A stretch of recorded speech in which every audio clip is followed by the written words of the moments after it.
O presidente eleito Jair Bolsonaro tem mais um dia de compromissos em Brasília. A gente volta a conversar com a nossa repórter Marina Francischini, que acompanha tudo de pertinho por lá. Marina, amanhã de encontro com os comandantes indicados para as Forças Armadas, né? Sempre, né, Raquel? Toda vez, depois de eleito, que Jair Bolsonaro veio a Brasília, ele teve encontros com militares. Então, dessa vez não foi diferente. Dormiu pela primeira vez na Granja do Torto, a residência oficial. Ele estava dormindo na casa do filho dele, que é um apartamento funcional. O filho também é deputado. Mas aí, por uma questão de segurança e também para não incomodar tanto os vizinhos, né, toda aquela movimentação, cada vez que ele chegava ou saía, eles já resolveram dormir hoje na Granja do Torto. A primeira-dama veio ontem conhecer tanto o Palácio da Alvorada quanto a Granja do Torto e, pela previsão, eles ficam por lá pelo menos até a posse. Essa é a expectativa. Então, hoje ele saiu cedo lá da Granja do Torto, foi direto para o comando da Marinha, foi conversar com os comandantes indicados pelo futuro ministro da Defesa, general Fernando Azevedo e Silva.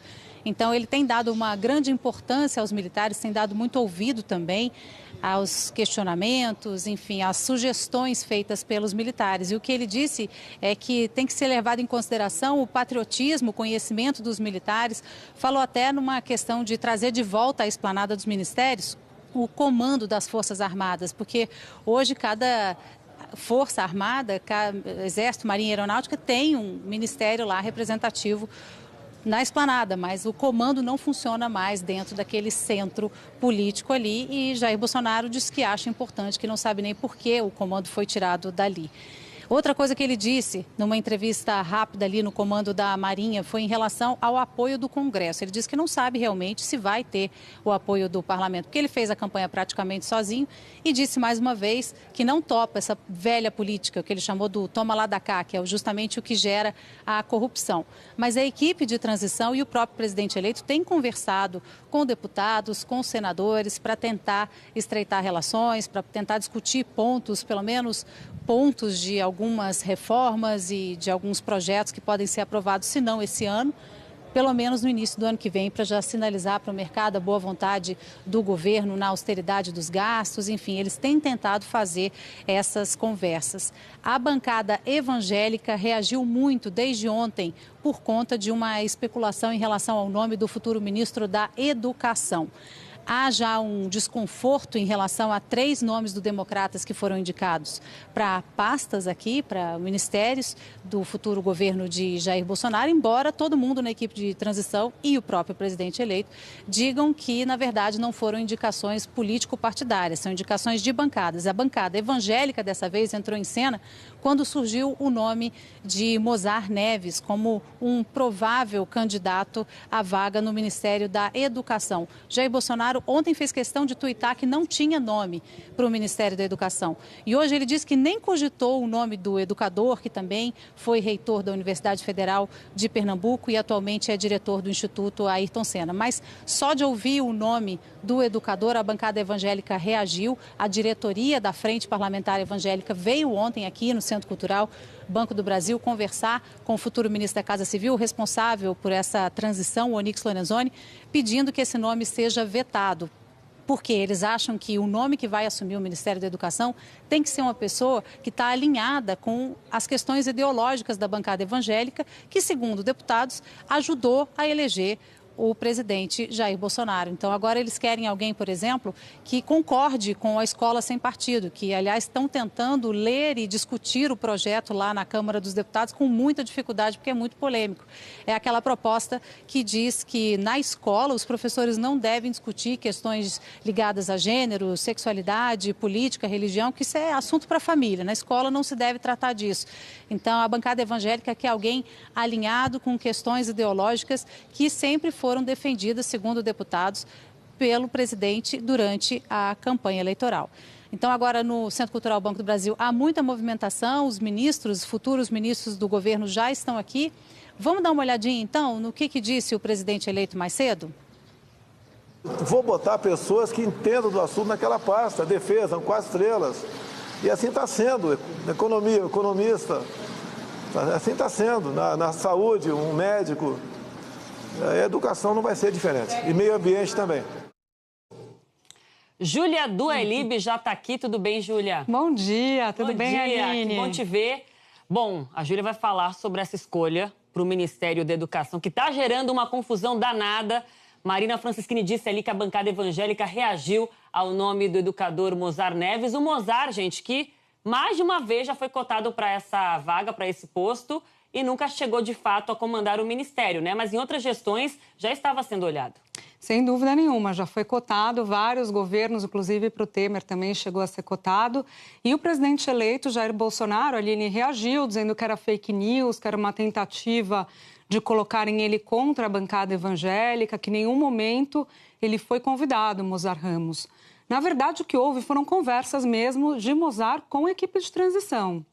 Ele chegou lá por Viviane Sena, que se aproximou ainda durante a campanha de Jair Bolsonaro, foi visitá-lo. Quem fez essa aproximação foi a deputada Joyce Hasselmann. Então, Mozar chegou a contribuir, conversar com a equipe de transição, falar sobre sua visão para a área, foi em reunião em Brasília e teria uma reunião hoje com Jair Bolsonaro. Aí houve um recuo dessa aproximação que poderia culminar numa indicação. Houve um recuo a partir da repercussão na bancada evangélica. Mozar, como você disse, é alguém que está sempre aí, é uma referência na área de educação. Ele já foi reitor da Universidade Federal de Pernambuco, foi secretário da Educação também de Pernambuco, foi presidente do Todos pela Educação e agora trabalhando com Viviane Sena no Instituto Ayrton Senna. Mas a bancada evangélica, apesar desses indicativos que na área de educação mesmo dizem que ele é uma pessoa moderada, de centro, sem viés ideológico, a bancada evangélica não enxergou dessa maneira. Diz que faltava uma afinidade ideológica. Alguns parlamentares da bancada reagiram assim, que iam vetar o nome dele por questões ideológicas também. Um dos parlamentares, Takayama, chegou a falar que o Ministério da Educação é muito importante porque tem questões que podem prejudicar o crescimento da igreja. Então, houve toda uma reação em torno disso, desse nome. O presidente eleito Jair Bolsonaro sempre defendeu indicações sem viés ideológico, sem indicações partidárias, mas nesse caso ele encenou um recuo até para conversar com o nome, né? Para sondar, para conhecer mais o nome. E a tendência, pelo que a gente conversa com aliados dele, Aline, é que ele busque um nome mais alinhado à escola sem partido, que é a bandeira dos evangélicos nessa questão da educação. A tendência é essa. Debatido, né, Júlia, nesse momento. Um tema que está sendo debatido, muito polêmico, que tem a gente mostra, todas as sessões acaba acontecendo bate-boca entre os parlamentares. Então, a tendência é que ele escolha um nome alinhado à escola sem partido, porque foi uma bandeira dele, é um tema caro para o eleitor dele, ele defendeu esse tema durante toda a eleição e a tendência é que ele busque um nome, então, depois dessa repercussão mais afinado com essa proposta. Ele mesmo chegou a dizer um pouco mais cedo que ia conversar hoje com o procurador Guilherme Shelby, que é um nome que defende, aliás, que é crítico da abordagem de gênero nas escolas. Então, do ponto de vista, aí sim, ideológico, seria mais alinhado a essa proposta. Ô, Júlia, e não é só isso que ele tem que resolver, não. Tem uma outra questão aí que o presidente eleito Jair Bolsonaro vai precisar contornar, que é a relação com a bancada do PSL, que é o próprio partido dele. Ontem teve uma reunião com deputados, com senadores eleitos. Ele ouviu muitas críticas e alguns disseram, inclusive, que não estão tendo muito acesso ao próprio presidente e também à equipe de transição, né? É isso, Raquel, bom dia para você, não tinha te dado bom dia ainda. Eu conversei com alguns parlamentares que participaram dessa reunião ontem, foi lá num hotel em Brasília. Foram 35 deputados eleitos e alguns que já são deputados do PSL e 3 senadores eleitos. E aí eles colocaram para o presidente eleito essa questão de falta de interlocução, que eles querem ser ouvidos, querem participar. Esse tipo de demanda é muito comum durante a formação de governo, a gente acompanha isso foi colocado. As críticas foram em relação ao Onyx Lorenzoni, que não conseguem ter interlocução com ele, e aí ficou definido que 2 parlamentares vão fazer essa ponte. Então, será Eduardo Bolsonaro, principalmente, que é o líder do partido filho do presidente eleito, ele faz essa ponte, e Luciano Bivar, que é o presidente do PSL. Então, eles vão costurar isso, tentar aumentar essa interlocução com a equipe de transição e com o presidente eleito. E durante a reunião, até uma senadora eleita pelo Mato Grosso do Sul, chegou a reclamar, falou, olha, tem 3 nomeações do DEM, 2 delas do meu estado, como é que eu falo para o meu eleitor ali? Fiquei sabendo pelas redes sociais, aí o presidente eleito, Jair Bolsonaro, falou, olha, isso é uma coincidência, de novo a questão do DEM, é uma coincidência que são do mesmo partido, essas indicações não são indicações do partido, são indicações, no caso da agricultura, da frente parlamentar, e disse que, no caso de Mandetta da saúde, veio também da base dos parlamentares ligados à área. De qualquer maneira, Raquel, o que a gente começa a ver, e também é comum nessa época de formação de governo, é um pouco de fogo amigo ali durante essa composição, essa costura para escolher os nomes. Então, por exemplo, um dos nomes que estão para sair aí da equipe econômica, que estão no forno, que é o nome de Pedro Guimarães para ocupar a Caixa Econômica Federal, é um nome do mercado financeiro. Já foi bombardeado ontem pelo WhatsApp, pelos próprios aliados de Jair Bolsonaro, começaram a divulgar lá informações de que ele tem relações pessoais, familiares com Léo Pinheiro, da OAS. A gente viu também o Julian Lemos, que é um parlamentar do PSL, também teve informações contra ele, inquéritos, investigação que ele responde por crime da Lei Maria da Penha, também sendo divulgadas por aliados de Bolsonaro.